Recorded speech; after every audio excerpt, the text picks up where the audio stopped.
কিয়ামতের দিন নবী সাল্লাল্লাহু আলাইহি ওয়াসাল্লামের কাছে কোরআনে আছে, ফাকাইফা ইদা জিনা মিন কুল্লি উম্মাতিন বিশাহীদ ওয়াজিনা বিকা আলা হাউলাঈ শাহীদা।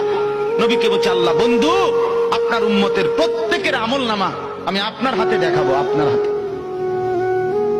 আপনার সামনে পেশ করব, আপনি দেখে কথা বলবেন আমার কাছে। সুপারিশ আপনি কইরেন, মানা নাই, কিন্তু আপনি দেখা করবেন।